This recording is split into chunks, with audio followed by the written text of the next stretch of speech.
दर्शकवृन्द स्वागत छ टी टकमा उपस्थित छु प्रेम बुढा छेत्री। आज माघी संक्रान्तिको दिन हो। यो माघी पर्वको रौनकता छ। थारू समुदायहरू अझै पनि विशेष रूपमा यस पर्वलाई मनाउने गर्दछन् र नयाँ वर्षको रूपमा पनि उल्लासमय रूपमा मनाउने गरिन्छ। नेपाली अन्य पहाडी क्षेत्रहरूमा पनि पहाडी समुदायहरूमा पनि माघीको आफ्नै किसिमको रौनकता छ, यसको महत्त्व छ, संस्कृति आफ्ना छन्। तर पनि हामी एकअर्काका संस्कार संस्कृतिलाई संरक्षण गर्दै सम्मान गर्दै अगाडि बढिरहेका छौँ। नेपालमा सद्भावका हिसाबले पनि हामी नेपाली एकअर्कालाई सम्मान गर्दछौँ। आज माघी पर्वको विशेष दिन, यो विशेष दिनलाई अझ विशेष बनाउने प्रयासमा छु म चाहिँ। खास गरेर थारू आयोग भन्ने बित्तिकै एउटा संवैधानिक आयोग र जसले समग्र थारूहरूको अवस्थाका विषयमा, थारूहरूको संस्कार संस्कृति पहिचानदेखि लिएर यसको संरक्षण गर्ने कुराहरूमा र समग्रमा थारू समुदायका नागरिकहरूको सशक्तिकरणमा चाहिँ निकै नै महत्त्वपूर्ण भूमिका खेलिरहेको छ र सरकारलाई नीति निर्माण गर्ने कुराहरूमा समन्वयकारी भूमिका निर्वाह गर्ने काम पनि थारू आयोगले गरेको छ। समग्र थारू आयोगले गरेका कामका विषयमा हामी जानकारी त लिन्छौँ नै। थारू आयोगले यो थारू समुदायको संस्कार संस्कृति जगेर्ना गर्दै गर्दाखेरि माघे संक्रान्तिको यो अवसरलाई पनि हामी त्यो अवसरसँग जोड्ने प्रयास पनि गरिरहेका छौँ। माघे संक्रान्तिमा कसरी चाहिँ थारू समुदायले आजको दिनलाई अझ विशेष रूपमा मनाउँदछन्, विभिन्न कुराहरू त समाचार माध्यमहरूमा पनि, सञ्चार माध्यमहरूमा, समाचार सामग्रीहरूमा पनि प्रस्तुत भइरहेका छन्। यद्यपि अझ त्यसलाई अझ अलिक गहिरो रूपमा बुझ्ने प्रयास आजको यो बसाइमा गर्नेछु। मसँग थारू आयोगका सदस्य हुनुहुन्छ सुबोध सिंह थारू, आजका हाम्रा पाहुनाका रूपमा। सबभन्दा पहिले म कार्यक्रममा उहाँलाई स्वागत गर्न चाहन्छु। यहाँलाई स्वागत छ सर। धन्यवाद। आराम हुनुहुन्छ? आरामै। सबभन्दा पहिले माघी पर्वको धेरै धेरै शुभकामना तपाईँलाई। ल, यहाँलाई पनि माघीको शुभकामना, साथसाथै मकर सङ्क्रान्ति, माघी, माघ पर्व अर्थात् थारूहरूको नयाँ वर्षको रूपमा पनि मानिन्छ माघलाई, त्यसको उपलक्ष्यमा पनि यहाँले धेरै धेरै शुभकामना। धन्यवाद छ यहाँलाई। अब विषयवस्तु तर्फ छिरौँ, हामी चाहिँ प्रवेश गरौँ। खास गरेर आजको दिनलाई चाहिँ माघी पर्व भनेर तपाईँले भने जस्तै माघे सङ्क्रान्तिको रूपमा पनि लिइन्छ।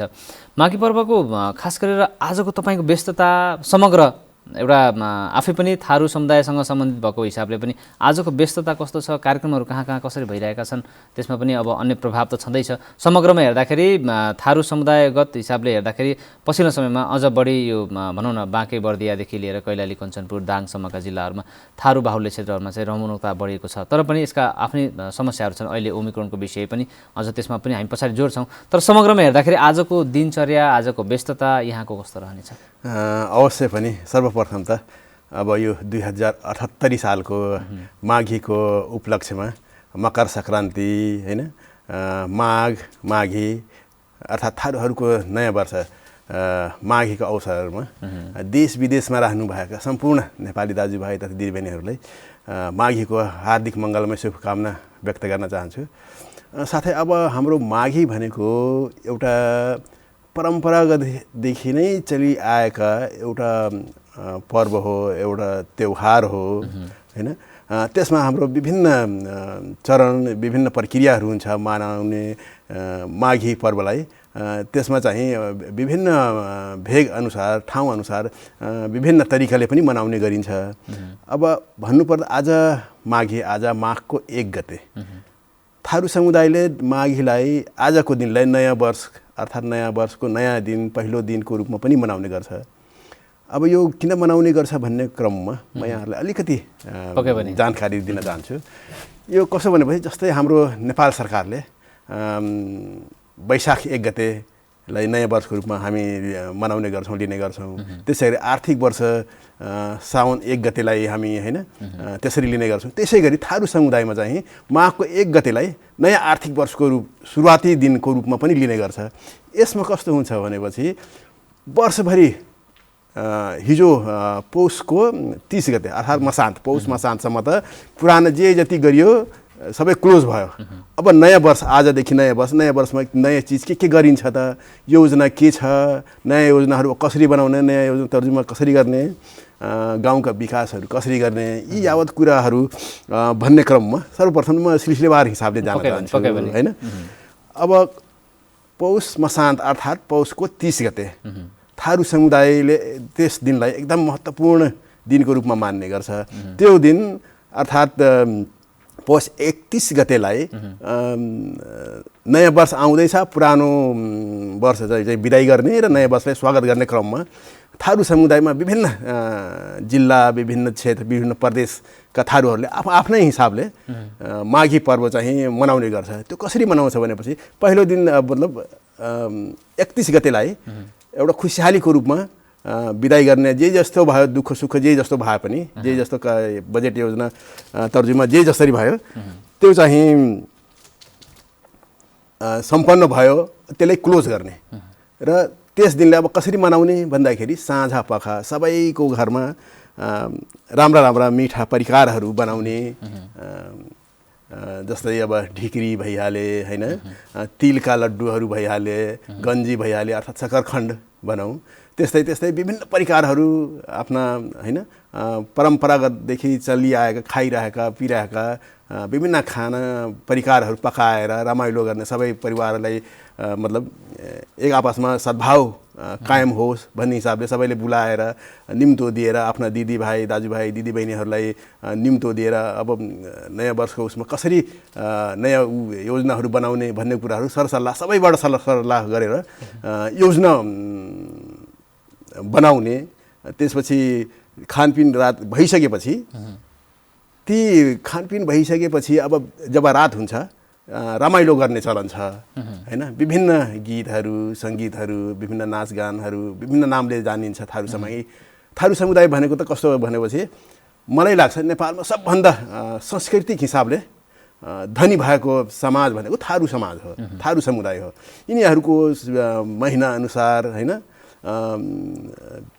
जुन भनेको बिहान प्रखर हैन, दिउँसो, साँझ, राति, यी मौसमहरू, यी समयहरूमा पनि विभिन्न राग गीत गाउने हैन, गीतहरू, यी विभिन्न गीत सङ्गीतहरू छन्।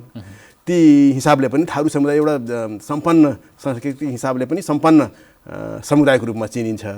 त यी समुदायहरू आफ्नो संस्कृति परम्परालाई अब हामी त संरक्षण गर्नुपर्छ, सम्वर्धन गर्नुपर्छ भन्ने कुरा त यिनीहरूकोमा चेतना चाहिँ आइसकेको छ हरेक तह तब्कामा। अब बिस्तारै हराइरहेको थियो केही समय, तर अहिले चाहिँ चेतना चाहिँ आएको छ। हामी चाहिँ हाम्रो आफ्नो संस्कृति हैन, सम्पदाहरू, परम्पराहरू चाहिँ बचाउनुपर्छ, संरक्षण गर्नुपर्छ। यसमा राज्यले पनि सहयोग गरिरहेको छ, किनकि यो पनि राज्यकै सम्पदा हो, सम्पत्ति हो, राज्यकै हैन दायित्व पनि हो। त्यसले गर्दा विभिन्न समुदायमा विभिन्न हिसाबले स्थानीय सरकार हैन, प्रदेश सरकार के हैन, सङ्घीय सरकारले आफ्नै हिसाबले चाहिँ सहयोग चाहिँ गरिरहेकै छ, नगर्ने भन्ने कुरो भएन, त्यो गर्नुपर्छ। अब यो विषय अलि जस्तो यो पछिल्लो समयमा थारू समुदायमा आएको परिवर्तनको कुरा म पछाडि पनि जोड्छु। यो माघी पर्वले खास गरेर तपाईँले भने जस्तै गरेर एकअर्काको सद्भाव, एकअर्कालाई सम्मान, एकअर्काको विचार बुझ्ने कुराहरू, एउटा भनौँ न नयाँ चाहिँ अब के गर्ने भन्ने खालको एउटा मार्गनिर्देश गर्ने कुराहरू या नयाँ योजना बनाउने कुराहरूमा चाहिँ कामहरू तपाईँहरूले गर्नुहुन्छ। थारू समुदायमा यो प्रक्रिया चल्दछ यो नयाँ वर्ष भनौँ न माघी पर्वको अवसरमा। तर यो माघी पर्वका अवसरमा तपाईँहरूले यति धेरै कुराहरू भनिरहँदाखेरि आम यो बुझाइ चाहिँ जस्तो बिस्तारै माघी पर्वमा पनि परिवर्तन आउन थाल्यो। जस्तो हिजोको जसरी चाहिँ यसलाई एउटा गहन रूपमा हिजो जसरी लिइन्थ्यो, आज त्यो अवस्था अलिकति कम हुँदै गएको भन्ने अवस्था छ भन्ने कुराहरू पनि आइरहेको छ। यो विषयलाई के भन्नुहुन्छ? अवश्य पनि समयअनुसार हरेक चिज कस्तो भनेपछि हरेक चिज परिवर्तनशील हुन्छ भनिन्छ हैन। हरेक चिज आफ्नो लिमिटेसन हुन्छ हैन। छिमेकीको प्रभाव, समयको प्रभाव, अहिले हामी पश्चिमा हैन मुलुकहरूको प्रभाव हाम्रो उसमा समाजमा परिरहेको छ। पहिला चाहिँ परम्परागत इन्स्ट्रुमेन्टहरू थियो हैन, त्यसका उपकरणहरू थिए, बजाउने गीत सङ्गीत विभिन्न हिसाबले गरिन्थ्यो भनेपछि अहिले त मोडर्न एजमा त अब विभिन्न हैन इन्स्ट्रुमेन्टहरू आइसके र पश्चिमा प्रभाव पनि हाम्रो समाजमा चाहिँ नपरेको होइन, त्यो परेकै हो, त्यसले पनि प्रभाव पारेकै हो। त समयअनुसार हामी परिवर्तन हुनुपर्छ भन्ने मान्यतासहित हामीले यतिसम्म पनि परिवर्तन नहौँ कि आफ्नो संस्कृति परम्परालाई छोडिहालौँ, त्यस्तो अवस्था चाहिँ आउन दिनु हुँदैन। तर आफ्नो जे संस्कृति र परम्परा छ, हाम्रो परम्परादेखि चलिआएका हाम्रा पुर्खाहरूले सिर्जना गरिदिएका गीत सङ्गीतहरू हैन, तीहरूलाई त्यस्ता चिजहरूलाई पनि हामीले संरक्षण र सम्वर्धन गर्नुपर्छ। तपाईँले भनेको हिसाबले भनौँ न माघी मनाउने कुराहरूमा माघी कसरी मनाउने भन्ने कुरा हिजोको परम्परा र आजको अवस्था परिवर्तन हुँदै गएको छ। अलि चाहिँ परिवर्तन हुनु स्वाभाविक हो, तर धेरै परिवर्तन चाहिँ गर्नु हुँदैन। हामीले जहाँसम्म सकिन्छ त्यसले संरक्षण गर्दै अगाडि बढ्ने कुरो हो हैन। माघे पर्वमा जस्तो तपाईँले भने जस्तै गरेर पश्चिमा संस्कृतिको परिवर्तन थारू समुदायमा पनि त्यसको असर चाहिँ थारू समुदायमा पनि देखिन्छ। सखिया नाचदेखि लिएर यो हुर्दुङ्गा नाचहरूको कुराहरू अझ बढी चाहिँ थारू समुदायमा प्रचलित नाचहरू पनि छन्। त्यो नाचहरूले चाहिँ यो माघीको रौनकता अझ आफ्नै किसिमले बढाएको छ। तर पछिल्लो पुस्ताहरूलाई हेर्ने भने यो डिजे संस्कृति या भनौँ डिजेमा बजाइएका अन्य देशका अन्य भाषाका गीतहरूमा चाहिँ हामी नाच्ने, हाम्रा पुस्ताहरू नाच्न थाले, हाम्रा पुस्ताहरू रमाउन थाले। त्यो कुराहरूको असर चाहिँ थारू संस्कृतिमा परिरहेको पनि छ। यो कुरा त सबैले आम मूल्याङ्कन गरेको कुरा पनि हो। त्यसले चाहिँ हाम्रो संस्कृति यो संस्कार जुन तपाईँहरूले समग्रमा थारू आयोगले पनि अब त्यसलाई जगेर्ना गर्नका लागि आफ्नो भूमिका निर्वाह गरिरहेको छ। सरकारले पनि विभिन्न योजनाहरू थारू संस्कृति जगेर्ना गर्नका लागि ल्याएको छ। यसलाई कसरी प्रभावित बनाउँछ, कसरी यसले चाहिँ प्रभाव पार्दै जाँदाखेरि भोलि हाम्रो संस्कार, हाम्रो संस्कृति, हाम्रो पहिचान कसरी गुम्न सक्ला या गुम्न सक्ने अवस्था कस्तो छ थारू संस्कृति? अवश्य पनि अब यहाँले कुरा उठाउनु भयो थारू आयोग। थारू आयोग एउटा यस्तो संस्था हो, संवैधानिक हैन आयोग हो, जसलाई अब नेपाल सरकारले नै जिम्मेवारी दिएको थारू आयोगलाई आफ्नो समुदायको, आफ्नो जातिको संस्कृति परम्परा हैन लगायतका अन्य चिजहरू जस्तै सम्पदा भइहाले हैन, यस्ता मठ मन्दिरहरू भइहाले, पुराना आफ्ना नदी नाला खोला हैन बस्तीहरू, आफ्नो परम्परागत चलिआएका परम्पराहरू, यी कुराहरूलाई हामीले बचाउनुपर्छ है भनेर राज्यले पनि चाहिँ महसुस गरेकै हो। त्यसैको आधारमा थारू आयोगलाई एउटा जिम्मेवारी पनि के छ भनेपछि हाम्रो संस्कृति र परम्परालाई पनि थारू आयोगले संरक्षण समर्थन गर्नुपर्छ। यसलाई हाम्रो समुदायमा कसरी हुन्छ यसले बचाउनुपर्छ भन्ने कुरा चेतना फैलाउनुपर्छ भन्ने कुरा नगरेको होइन। हामीले थारू आयोगबाट पनि यस्ता विभिन्न कार्यक्रममा विभिन्न समयमा हामीले गर्ने गरेका छौँ। म थारू आयोगको विषयमा पछाडि आउँछु। मैले भन्न खोजेको जस्तो अब अहिले यो युवा पुस्ताहरू, पछिल्लो पुस्ताहरू चाहिँ आफ्ना पुराना पाका पुस्ताहरूले सम्हालेको संस्कृति अँगाल्न चाहने अवस्था रहेन। उनीहरू चाहिँ पछिल्लो समयमा तपाईँले भने जस्तै गरेर अघि पाश्चात्य सङ्गीतहरूको प्रभाव परेको छ। त्यसले चाहिँ थारू संस्कृति या थारू संस्कार यो जुन हाम्रो पहिचान छ त्यसलाई कसरी हानि पुर्याउने कुराहरू कस्तो छ अवस्था, त्यो कसरी मूल्याङ्कन? अवश्य पनि पहिला म यहाँहरूलाई हाम्रो थारू समुदायको माघी कसरी मनाउँछ भन्ने कुरा अलि संक्षिप्तमा हैन राख्न चाहन्छु। जब पौषको 30 मसान्त अर्थात् मसान्त भनौँ, मसान्तमा जब विभिन्न त्यसलाई जिता मार्ने चलन छ, त्यो वर्षलाई अब बिदाई गरेर 2078 साललाई यसलाई बिदाई गरेर जब नयाँ माघको 1 गते जब हामीले नयाँ उसमा प्रवेश गऱ्यौँ, त्यो सालले बिदाई गर्ने, त्यस क्रममा विभिन्न खुसियालीहरू मनाउँदै गर्ने र नयाँ योजनाहरू के छ हैन, भाइचाराको हिसाबले सरसल्लाह गर्ने, गाउँका विकास निर्माणका कामहरू कसरी योजना बनाउने, कसलाई चौकीदार राख्ने, कसलाई चिरेखोर राख्ने, विभिन्न संस्कृति र परम्परा छ, विभिन्न हैन गाउँका पूजापाठहरू कसरी गर्ने, कसले जिम्मा दिने, पुल पुलिसाहरू कसरी बनाउने, कसले जिम्मा दिने, यस्ता विभिन्न कामहरू हुन्छ थारू समुदायका। त यी थारू समुदायले आफै गाउँका मान्छेहरू जम्मा भएर त्यसपछि सरसल्लाह गर्ने गर्छन् र चुन्ने गर्छन्। आजको दिन माघको 1 गते त्यस दिनलाई हामीले नयाँ वर्षको रूपमा पनि मान्छौँ र आजको सट्टा भोलि माघको 2 गते चाहिँ नयाँ नेतृत्व चयन गर्ने जुन हाम्रो थारू समुदायको परम्परा छ, चलन छ, तीलाई अब विभिन्न नयाँ युवा पुस्ताहरूलाई कसरी दिने, किनकि हामीसँग थारू समुदायसँग त विभिन्न चुनौतीहरू छ। हाम्रो संस्कृति परम्परा कसरी धान्ने, यसै विभिन्न पश्चिमा प्रभावहरू परिरहेको छ, यसबाट कसरी हामी बस्ने, यी यावत कुराहरू कसरी अब समाजलाई कसरी जोगाउने, यी कुराहरूबाट ती कुराहरूमा छलफल हुने, यस्ता कुराहरू त्यसपछि वडा कार्यालयमा गएर अब हाम्रो गाउँका योजनाहरू बनाएर सुनाउने, हामीले यसरी गरिदिनु पर्यो। जस्तै अब तपाईँले म एउटा जानकारी गराउन चाहन्छु। बर्दिया जिल्लाको, लुम्बिनी प्रदेशको बर्दिया जिल्लाको बारबर्दिया नगरपालिकाले बर्घर ऐन नै पारित गरेको छ। अब गाउँका बर्घर भनेको गाउँलाई चलाउने, हामीले अब कानुनी हिसाबले हाम्रो वडा कार्यालयमा वडा सदस्य हुन्छ, वडा अध्यक्ष हुन्छ, गाउँपालिका अध्यक्षहरू हुनुहुन्छ हैन, तर थारू समुदायको आफ्नै संरचना छ। आफ्नै संरचना अन्तर्गत हामीले यसरी हाम्रो संस्कृति र परम्परा यसरी धान्ने गरेका छौँ। यसले पनि लोप हुन दिनु भएन।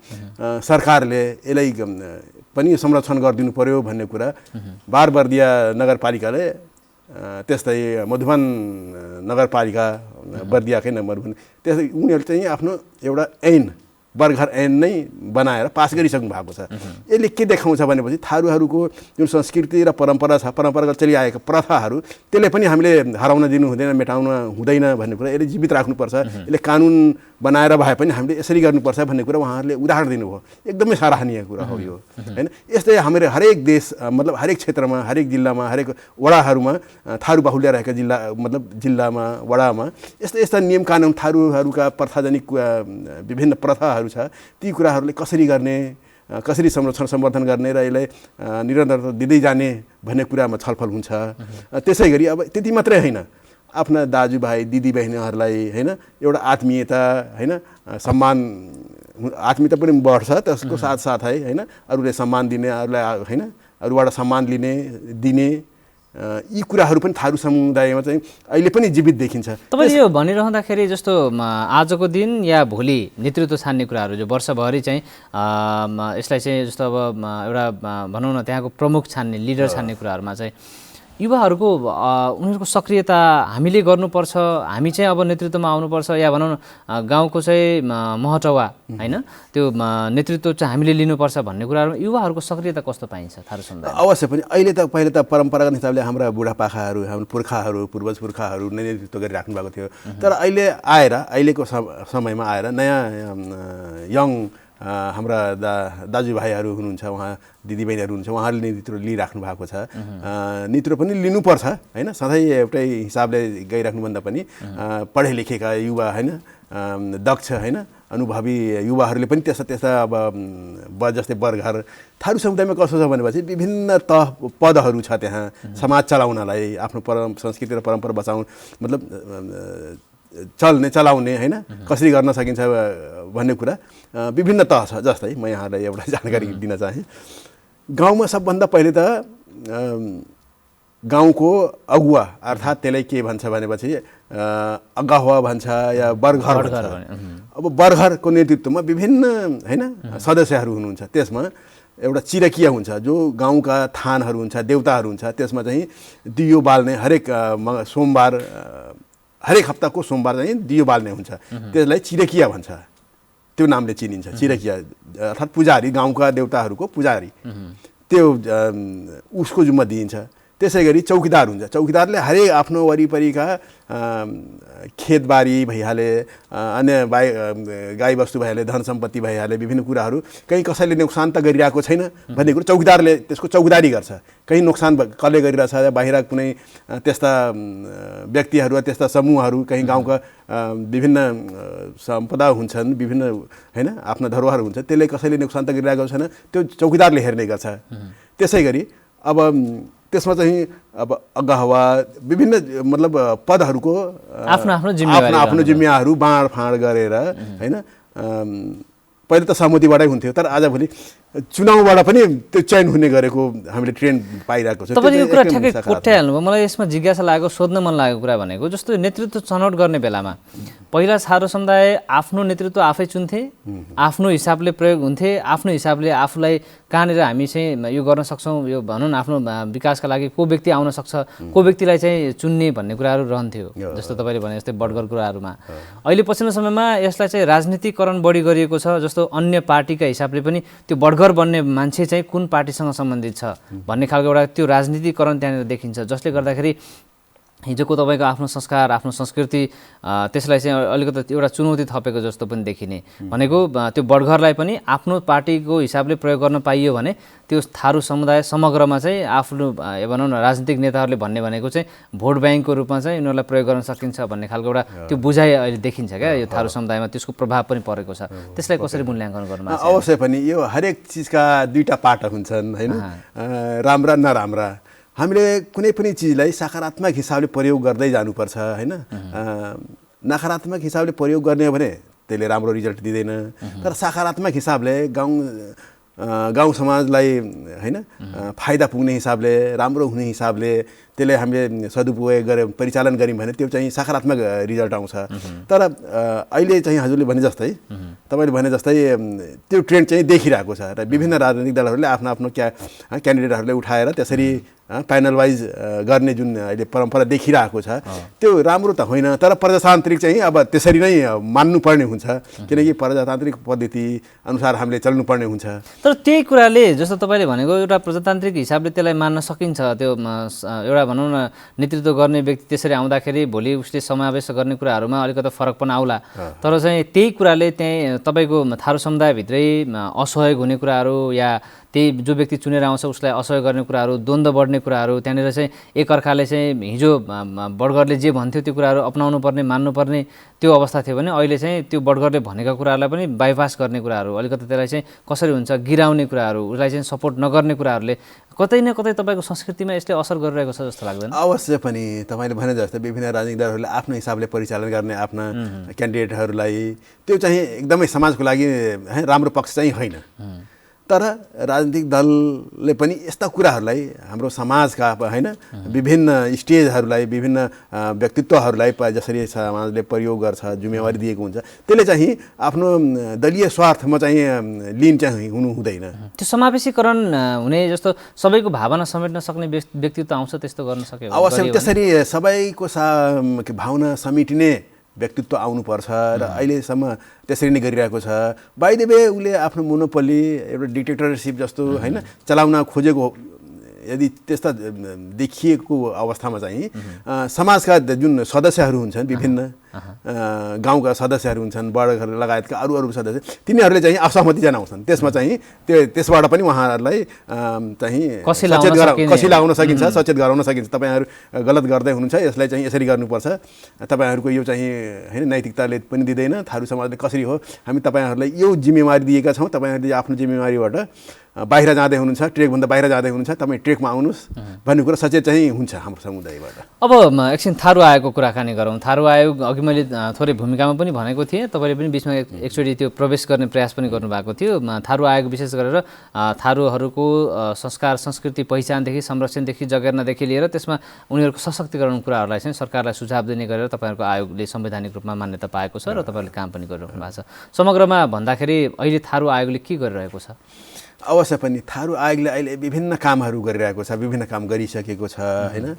अब भूतगत हिसाबले टिपाउँदा त साध्य हुँदैन होला, तर मुख्य हिसाबले हामीले थारू समुदायको आर्थिक, सामाजिक, सांस्कृतिक, शैक्षिक लगायतका विषयवस्तुमा हामीले विभिन्न काम गरेका छौँ। जस्तै प्रमुख काम त हामीले थारू भनेपछि एउटा थारू समुदायलाई जनाउँछ। थारू जातिभित्र विभिन्न थरहरू छन्। जस्तै म यहाँहरूलाई उदाहरण दिउँ, थारू अन्तर्गत चौधरी पनि लेख्ने गर्छन्। चौधरी भनेको मधेसी समुदायका व्यक्तित्वहरू पनि हुनुहुन्छ। त्यो चौधरी जात होइन, त्यो पदवी हो है। जस्तै तपाईँ अब बङ्गलादेशका हेर्नुहोस्, उदाहरण एउटा दिन्छु, रुबेल चौधरी। रुबेल चौधरी उहाँ थारू चौधरी त होइन, तर थारूहरूको थर चाहिँ हो चौधरी।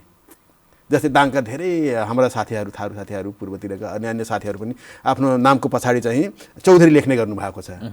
देख्नुभयो होला, सुन्नुभयो होला। ती सबै चौधरी लेख्ने थारू पनि होइनन्, सबै मधेसी पनि होइनन्, त्यसरी छुट्याउनु चाहिँ। जस्तो भनेको थारू भनेको अलग चिज हो, चौधरी भनेको अलग चिज भनेर बुझ्नु पऱ्यो कि पदवी मात्रै भनेर बुझ्नु पऱ्यो? अवश्य पनि त्यसमा कस्तो भने थारूहरूले त्यति बेला राणा कालमा पदवी पनि पाएका छन् होइन, र कतिपयले त लहलहैमा चौधरी पनि लेखेका छन्। मैले भन्न खोजेको कुरा कस्तो भनेपछि सबै थारू चौधरी होइनन्, सबै चौधरी थारू होइनन्। अर्थात् तपाईँले हरदेव बाकस चौधरी बाँकी जिल्लाको पहिला पूर्व जिल्ला सभापति हुनुहुन्थ्यो, उहाँ चाहिँ कुर्मी हुनुहुन्छ मधेसी समुदायको, तर उहाँ आफ्नो नामको पछाडि हरदेव बाकस चौधरी लेख्नुहुन्छ। भेरी सहकारी संस्था नाम सुन्नुभयो होला, त्यसमा उहाँ अध्यक्ष हुनुहुन्थ्यो। उहाँ चाहिँ चौधरी थारू चौधरी चाहिँ उहाँ पक्कै पनि हुनुहुन्न। त्यसै गरी अब महतो, जस्तै राजेन्द्र महतो, थारू पनि महतो लेख्छन् है। चन्द्रबहादुर महतो जस्तै अहिले हाम्रो कौशल्य मेमोरियल हस्पिटल बनाउनु भएको छ, उहाँको मालिक चाहिँ चन्द्रबहादुर महतो हुनुहुन्छ है, चन्द्र बिएम भनेर उहाँले चिनिन्छ। ठिक छ, त्यो कुरा त बुझियो। महतो भनेपछि मधेसी महतो होइन, त्यो चाहिँ थारू महतो हो। यसरी हामीले थर सूचीकरण पनि थारू समुदायको गरेका छौँ। यो थर भएका हाम्रो थारू समुदाय नै हुन् है, थारू जाति नै हुन् भन्ने कुरा हामीले थारू आयोगले चाहिँ त्यो काम गरेको छ। त्यसै गरी हामीले विभिन्न हाम्रो सांस्कृतिक सम्पदाहरू कहाँ छन्, कुन अवस्थामा छन्, ती कुराहरू हामीले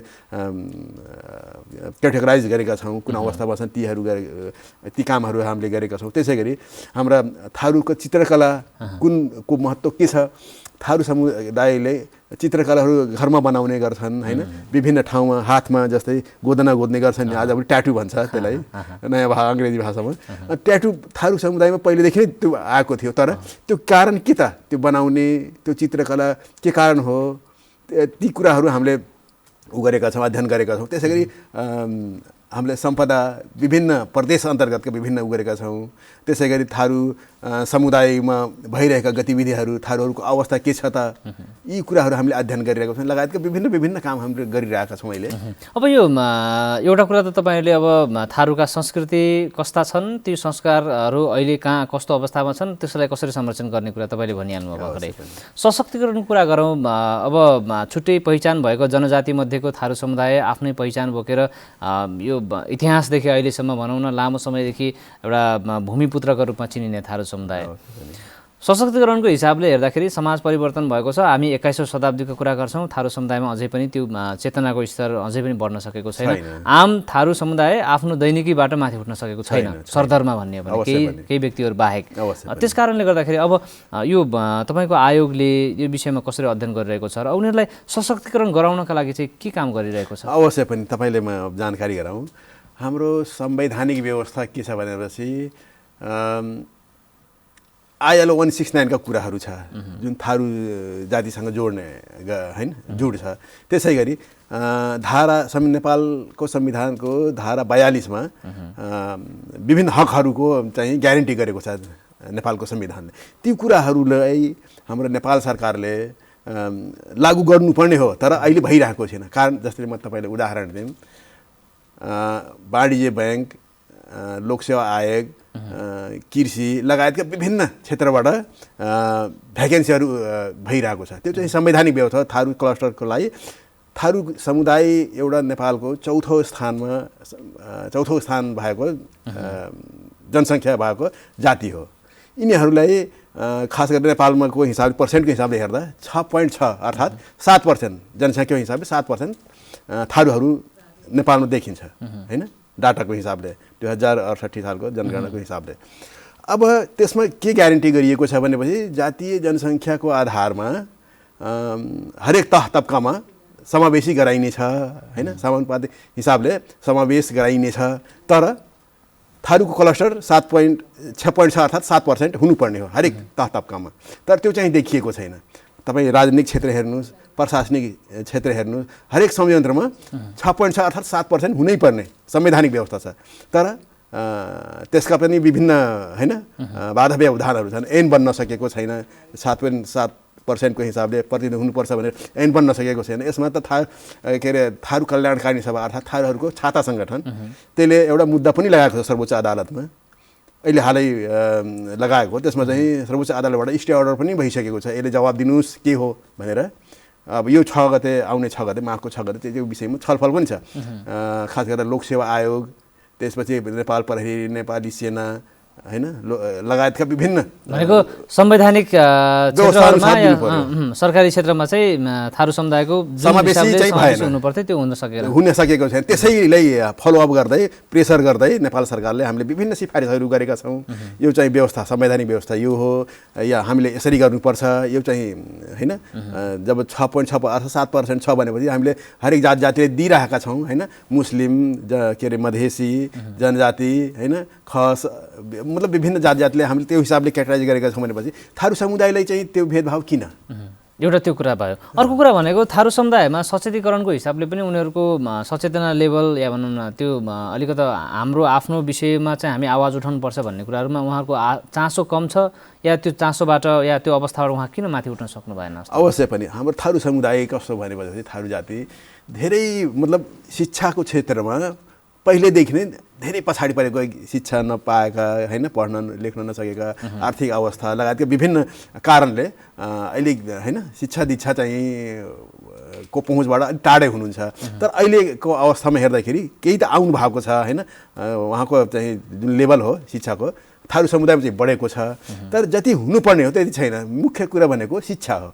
जबसम्म शिक्षा हुँदैन हैन तबसम्म सोच्ने शक्ति पनि हुँदैन हैन, त्यो स्तरको सोच्ने त्यो स्तरको काम गर्ने क्षमता शैली फरक पर्ने कुरा हो, भर पर्ने कुरा हो। त्यसले गर्दा जबसम्म शिक्षा हामी दिन सक्दैनौँ, थारू समुदायलाई हरेक हिसाबले हरेक तवरले सशक्तिकरण गर्न सक्दैनौँ, तबसम्म थारू समुदायको अवस्था यस्तै रहन्छ। त्यसले गर्दा हामीले सशक्तिकरणका विभिन्न कार्यक्रम हामी थारू आयोगबाट गरिरहेका छौँ। हस्, हुन्छ। म तपाईँलाई यहाँनिर रोक्छु, समय अभाव भएको छ। यो महत्त्वपूर्ण समय हामीलाई उपलब्ध गराइदिनु भएकोमा यहाँलाई धेरै धेरै धन्यवाद। धन्यवाद। यहाँले मलाई बोलाएर यो थारू समुदाय थारूको महान पर्व माघीको अवसरमा केही कुराहरू बोल्ने मौका दिनुभयो र थारू आयोग संवैधानिक आयोग थारू आयोगको विषयमा पनि केही कुराहरू जानकारी दिने मौका दिनुभयो, त्यसको लागि यहाँलाई धेरै धेरै धन्यवाद।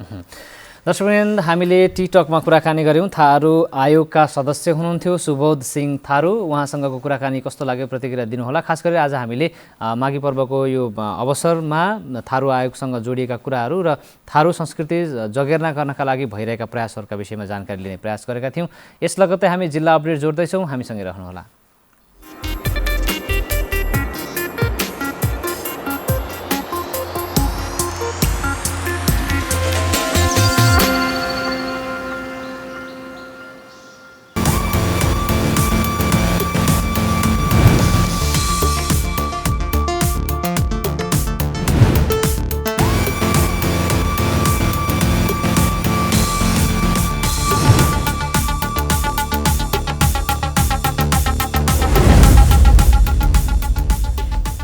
दर्शकवृन्द, पुनः स्वागत छ। जिल्ला अपडेटमा उपस्थित भइसकेको छु। कार्यक्रम मर्निङ मिक्स अन्तर्गतको जिल्ला अपडेट हो। जिल्ला अपडेटमा आज हामी माघी पर्वका रौनकताका विषयमा कुराकानी गर्न गइरहेका छौँ। विभिन्न जिल्लाका सहकर्मीहरूसँग जोडिने प्रयास गरिरहेका छौँ। खास गरेर आज हामी कैलाली, कञ्चनपुर, त्यसै गरेर बाँके र दाङसँग जोडिने प्रयास गरिरहेका छौँ। कसरी माघी पर्वको मनाइँदैछ, माघी पर्वको रौनक के छ भन्ने विषयमा। यतिखेर कैलालीबाट सहकर्मी निर्मला खडायत टेलिफोन सम्पर्कमा जोडिनु भएको सङ्केत प्राप्त भएको छ। निर्मलाजी, नमस्कार, स्वागत छ। नमस्कार प्रेमजी।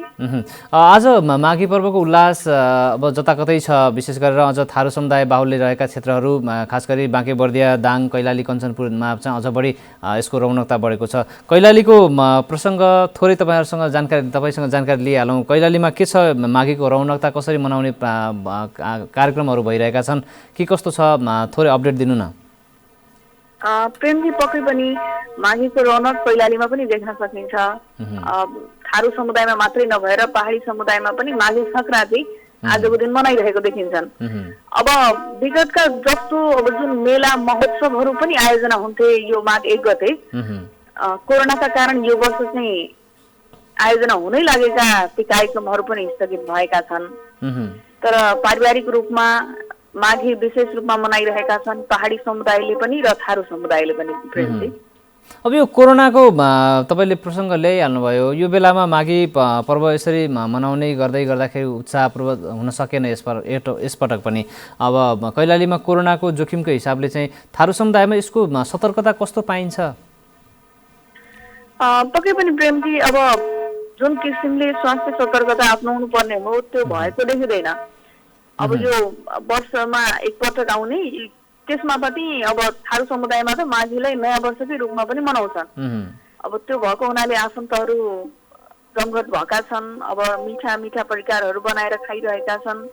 अझ माघ महिनामा त अब मघोटा नाच भन्ने हुन्छ, एउटा मौलिक नाच, त्यो पनि अब सुरु हुन्छ आजदेखि। भनेपछि रमाइलो छ, तर अब कोरोनाको जुन किसिमको स्वास्थ्य सतर्कता अप्नाइनु पर्ने हो त्यो चाहिँ भइरहेको देखिँदैन। तर यद्यपि अब जुन विगतका वर्षमा ठुलै जमघट हुन्थ्यो, गाउँभरिका मान्छेहरू एक ठाउँमा भेला हुन्थे, त्यो भेला चाहिँ यो वर्ष कम भएको देखिन्छ प्रेमजी। विभिन्न धार्मिक स्थलहरूमा पनि दर्शनार्थीहरूको स्नान गर्नको लागि भिड लाग्ने गर्थ्यो, त्यो पनि अब यो वर्ष विगतको जस्तो चाहिँ देखिएको छैन। के व्यक्तिहरूले चाहिँ सावधानी अप्नाइरहेकै देखिन्छ प्रेमजी। हस्, हुन्छ। यहाँलाई यो जानकारीको लागि धेरै धेरै धन्यवाद।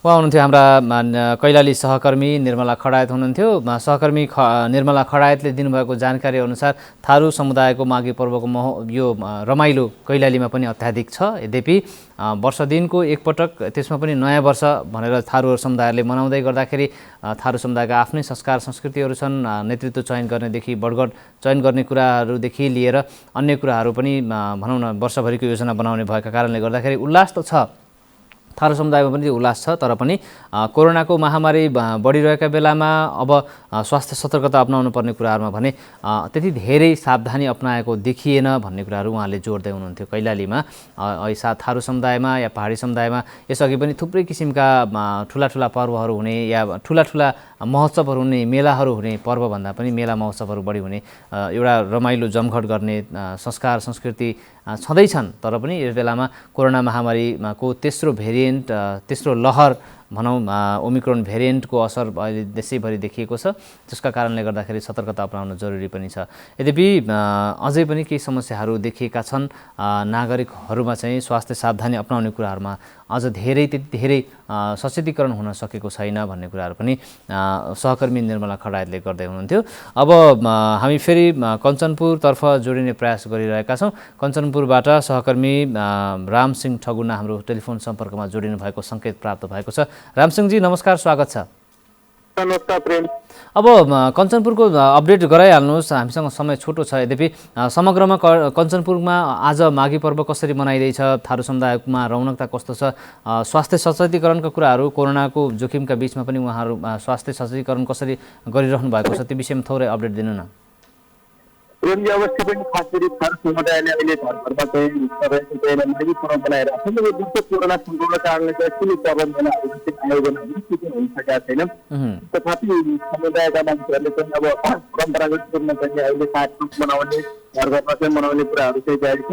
त्यसपछि पहाडी समुदायले पनि अहिले चाहिँ माघे सङ्क्रान्तिले माघी नरहेर तिहार भनेर पनि भन्छ, कार्यक्रम पनि बनाउँदैछन्।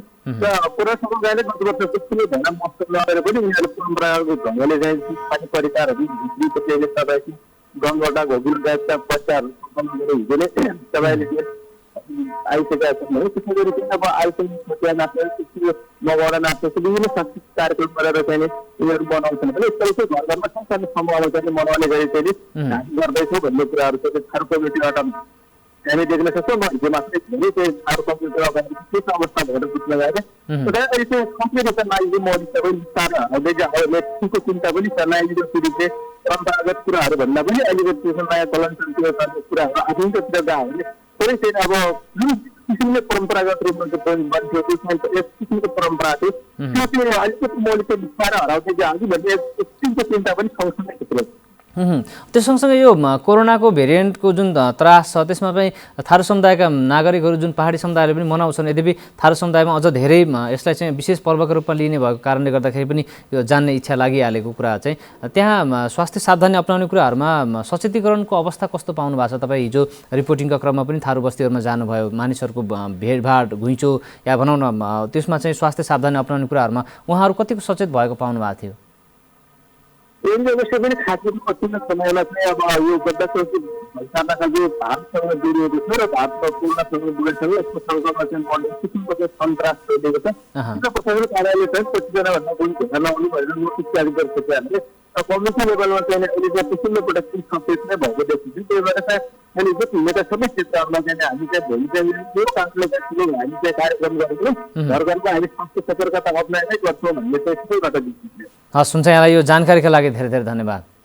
उहाँ हुनुहुन्थ्यो हाम्रा कञ्चनपुर सहकर्मी रामसिंह ठगुन्ना। आज माघी पर्वको रौनकताका विषयमा हामी जिल्ला अपडेट जोडिरहेका छौँ। खास गरेर थारू बाहुल्य क्षेत्रमा रहेका हाम्रा सहकर्मीहरूसँग हामी जोडिने प्रयास गरिरहेका छौँ। थारू समुदाय सँगसँगै पहाडी समुदायहरूले माघे सङ्क्रान्ति आज विशेष उल्लासका रूपमा मनाउँछन्। यद्यपि थारू समुदायमा नयाँ वर्ष, त्यस सँगसँगै आज नयाँ नेतृत्व चयन गर्नेदेखि कुराहरूमा र वर्षभरिका योजना बनाउने कुराहरूमा थारू समुदाय निकै घनीभूत रूपमा लागिरहनु भएको छ। थारूहरू का आफ्नै संस्कार संस्कृति छन्, त्यसमा पनि यो माघी पर्वका अवसरमा उहाँहरूले बनाउने परिकारका आफ्नै महत्त्व छन्, आफ्नै मिठास छन्। मिठो यो कुराहरू जो भनौँ खानपानको कुराहरूमा पनि एकदमै ध्यान दिइन्छ। तर पनि स्वास्थ्य सावधानी अपनाउने कुराहरूमा चाहिँ अझै पनि प्रयासहरू भइरहेका छन्। आम थारू समुदायमा चाहिँ भिडभाड नगरे पनि घर परिवारमा बसेर स्वास्थ्य सावधानी अपनाएरै पर्व मनाउने भन्ने कुराहरू चाहिँ उहाँले गर्दै हुनुहुन्थ्यो। सहकर्मी रामसिंह ठगुनाले जानकारी दिनुभयो। अब हामी बाँके जिल्लालाई जोड्दैछौँ। बाँके जिल्लामा कस्तो छ थारू समुदायहरूको यो माघी पर्व, त्यस सँगसँगै माघे सङ्क्रान्तिको पर्वको उल्लास कस्तो छ भन्ने विषयमा जोड्न गइरहेका छौँ। रुद्र सुवेदी हाम्रो टेलिफोन सम्पर्कमा हुनुहुन्छ। सहकर्मी रुद्र सुवेदी, रुद्र सर स्वागत छ यहाँलाई। नमस्कार। नमस्कार, यहाँलाई पनि धन्यवाद। जस्तो आज शुभकामना। पक्कै पनि धन्यवाद छ यहाँलाई, तपाईँलाई पनि धेरै धेरै शुभकामना। माघी पर्वको रौनकता कस्तो छ बाँकेमा? निश्चय नै माघी पर्वको रौनकता बाँकेमा छ नै। के खास गरेर बाँकेमा थारू समुदाय र मधेसी समुदाय र खास गरेर पहाडी समुदाय मिश्रित बस्ती रहेको हुनाले बाँके जिल्लामा त्यहाँ आफ्नो परम्परा अनुसार माघी मनाउने गरिन्छ। खास गरेर हजुर सुन्दैछु। बाँकेमा सिद्धनिया घाटमा रहेको राति नदीमा चाहिँ बिहान माघी स्नान गर्ने पनि गरिन्छ र खास गरेर मधेसी समुदायहरू जो चाहिँ त्यहाँ गएर नुहाउने र त्यसपछि घरमा आएर खिचडी खाने कार्यक्रम रहन्छ भने सक्खरखण्ड तरुल जस्ता चाहिँ उसिनेर खाने गरिन्छ भने अर्कोतिर थारू समुदायले पनि आफ्नो परम्परा अनुसार माघी मनाइरहेको छन्। यो चाहिँ उल्लासमय पर्वको रूपमा सबै सम्प्रदायले मनाउने गरिन्छ प्रेमजी बाँकेमा। हस्, हुन्छ। यहाँलाई यो जानकारीको लागि धेरै धेरै धन्यवाद। उहाँ हुनुहुन्थ्यो हाम्रा बाँके सहकर्मी रुद्र सुवेदी टेलिफोन सम्पर्कमा। र बाँके जिल्लामा माघी पर्वको रौनकता कस्तो छ, विशेष गरेर थारू समुदायमा अझ यसको उल्लास कस्तो छ भन्ने विषयमा जानकारी गराउँदै हुनुहुन्थ्यो। पक्कै पनि सहकर्मी रुद्र सुवेदीले भन्नुभयो जस्तै गरेर थारू समुदायमा आफ्नै परिकारहरू मौलिकता छ। परिकारहरूका विभिन्न भनौँ न त्यो परिकारहरू चाहिँ हिजोदेखि नै तयार भइसकेको अवस्था छ। चेलीबेटीहरू बोलाउने, आफन्तहरूसँग बस्नेदेखि लिएर गाउँ समुदायमा भएका विकास निर्माणका कुराहरूमा पनि र समग्रमा अब आफ्नो समुदायको गाउँको विकासका लागि चाहिँ कस्तो योजना बनाएर अगाडि बढ्न सकिन्छ भन्ने विषयमा गहन छलफल हुने गर्दछ थारू समुदायमा। पहाडी समुदायहरू पनि माघे सङ्क्रान्ति मनाइरहेका छन्। स्नान गर्ने कुराहरूदेखि लिएर बिहानै स्नान गर्नेदेखि कुराहरू लिएर अन्य कुराहरूमा पनि एकदमै जोडिरहेको अवस्था पनि छ। र फेरि टेलिफोन सम्पर्कमा अब दाङ सहकर्मी जोडिनु भएको छ। जनक नेपाली टेलिफोन सम्पर्कमा जोडिनु भएको सङ्केत प्राप्त गरेको छु। जनकजी स्वागत छ। नमस्कार। टेलिफोन सम्पर्कमा दाङ सहकर्मी जनक नेपाली सम्पर्कमा हुनुहुन्छ। जनकजी स्वागत छ। नमस्कार। नमस्ते सर, धन्यवाद। माघी पर्वको रौनकता छ तराईका जिल्लाहरू, विशेष गरी थारू बाहुल्य क्षेत्रमा। दाङमा पनि थारू समुदायको बाक्लो बस्ती रहेको छ। थारू समुदायमा माघी पर्व समग्रमा दाङ जिल्लाको माघी पर्वको अवस्थाको विषयमा जानकारी गराउनुहोस्। धन्यवाद। सर्वप्रथम तपाईँको माघीको शुभकामना व्यक्त गर्न चाहन्छु। यति बेला जिल्लामा माघीको रौनकता छ, कति छ, रौनक छ। दाङमा धेरै विशेष माघीको जाति रहेको छ। विशेष गरी दाङमा चाहिँ थारू समुदायको क्षेत्र दाङ र देउखुरी उपत्यका उपत्यका त्यहाँ चाहिँ सबैभन्दा धेरै थारू बस्तीहरू रहेको छ।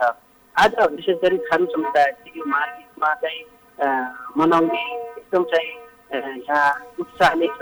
आज बिहान राख्ने नदी लगायतका शरीरहरू भनेर चिन्छौँ। त्यसमा चाहिँ स्नान गर्ने पछि उत्तिकै चाहिँ भिड देख्न सकिन्छ। त्यसपछि अब यो थारू समुदायले विशेष गरी 3 दिन माघी पर्व चाहिँ मनाउने प्रचलन छ। पहिलो दिन चाहिँ जिता मर्ना भन्ने चलन छ। यहाँ चाहिँ सुँगुरहरूमा मासुहरू बनाउने चलन छ भने यो दोस्रो 2 गते 1 गतेको दिन आज मिश्रा उछिन्ने नुहाउने र चलन गरिन्छ। र अर्को 2 गतेको दिन चाहिँ भाइहरूमा चाहिँ अंशबन्धा गर्ने, त्यसपछि चाहिँ बिहे व्रत बन्द गर्ने लगायत विभिन्न चाहिँ कार्यक्रमहरू गर्ने चलन छ भने यो माघीको अन्तिम दिन तेस्रो दिन चाहिँ यो नीति नियम बनाउने मटुवा अथवा वर्ग चोली परम्परा रहँदै आएको छ। यति मात्र होइन, दाङमा मगर समुदायको बस्ती भएको हुनाले पनि मगर समुदायले चाहिँ माघी 1 महिनासम्म मनाउने पनि चलन छ। यहाँ चाहिँ यो चेली फुल्ने परम्परा मगर समुदायमा रहन्छ। यो चेली फुल्दा चाहिँ उनीहरूले चाहिँ तरुल गन्जी लगायत कण्डमलहरू दिएर आफ्नो चेलीबेटीको चाहिँ कुनै चाहिँ समयमा चाहिँ आफूले चाहिँ श्रद्धा व्यक्त गर्ने चाहिँ मगर समुदायमा परम्परा रहेको छ प्रेमजी। जनकजी, जस्तो अब दाङमा स्थानीय प्रशासनले स्मार्ट लकडाउन लागू गरिसकेको अवस्था छ। यो अवस्थामा पर्वहरू मनाउने गर्दाखेरि थारू समुदाय या पहाडी समुदाय जो चाहिँ आज मकर सङ्क्रान्तिदेखि माघे सङ्क्रान्तिलाई जसरी मनाइरहनु भएको छ, यो स्वास्थ्य सावधानी अपनाउने कुराहरूमा, भिडभाड नगर्ने कुराहरूमा कस्तो सतर्कता पाइन्छ के छ, त्यस्तो केही अपडेट छ तपाईँसँग? छ यहाँ सबै समुदायले अहिले यति बेला चाहिँ जिल्ला कार्यालय दाङले चाहिँ अब स्मार्ट लकडाउनको घोषणा पनि गरिसकेको छ। डिसिएमसीको मिटिङले यो पारित पनि गरिसकेको छ। यहाँ के छ भन्नुहुन्छ भने यो अहिले चाहिँ जुन खालको चाहिँ नाचगान गर्ने, मेला महोत्सव गर्ने चाहिँ कुरा थियो, त्यो चाहिँ अहिले पूर्ण रूपमा बन्द भइसकेको छ दाङको हकमा। अनि त्यसपछि अब विभिन्न खालके चाहिँ अब थारू समुदाय, मगर समुदायले आफ्नो घरभित्र मात्रै रहेर र परिवारमा मात्रै रहेर चाहिँ माघे सङ्क्रान्ति अथवा माघे पर्व मनाउने भन्ने छ। त्यही अनुसारमा रिपोर्टिङको बेलामा रहेको बेलामा पनि त्यही अनुसारको कतिले चाहिँ स्वास्थ्य सावधानी अप्नाएर मात्रै जाने, अन्यथा चाहिँ अब एक घरबाट जाने चाहिँ जुन खालको चाहिँ परम्परा थियो त्यो अहिलेलाई चाहिँ निषेधै गरेको छ। हस्, हुन्छ जनकजी, यहाँलाई जानकारीका लागि धेरै धेरै धन्यवाद। समय अभावका कारणले तपाईँसँग अलि लामो कुरा गर्ने इच्छा हुँदाहुँदै पनि त्यो पुरा हुन सकेन। जानकारीका लागि धेरै धेरै धन्यवाद। धन्यवाद। उहाँ हुनुहुन्थ्यो हाम्रा दाङ सहकर्मी जनक नेपाली। समग्रमा आज हामीले माघे सङ्क्रान्ति पर्व, माघी पर्वको रौनकता कस्तो छ, जिल्लागत अवस्था बुझ्ने कोसिस गऱ्यौँ। कैलाली, कञ्चनपुर, त्यसै गरेर बाँके र दाङका सहकर्मीहरूसँग हामीले कुराकानी गऱ्यौँ। समग्रमा उल्लास त छ, यद्यपि कोरोना महामारीको त्रासका कारणले गर्दाखेरि जुन रूपमा यसमा एउटा रौनकता आउनुपर्ने त्यो अवस्था छैन। थारू समुदायका नागरिकहरू आफ्नो घरमा बसेर स्वास्थ्य मापदण्ड अपनाउँदै माघी पर्व मनाउने चाहनामा छन् र त्यो प्रक्रियाहरू देखिएको पनि छ भनेर जानकारी गराउँदै हुनुहुन्थ्यो। अब भने हामी कार्यक्रम मर्निङ मिक्सको अन्तिम चरणमा छौँ। बिहानदेखि अहिलेसम्म हामीलाई हेरेर साथ दिनुभएकोमा यहाँलाई धेरै धेरै धन्यवाद। भोलि फेरि नयाँ विषयवस्तुका साथमा उपस्थित हुनेछौँ। माघी पर्वको तपाईँ सम्पूर्णमा धेरै धेरै शुभकामना व्यक्त गर्दै म आजको यो कार्यक्रमबाट बिदा लिन चाहन्छु। तपाईँको दिन शुभ रहोस्। नमस्कार।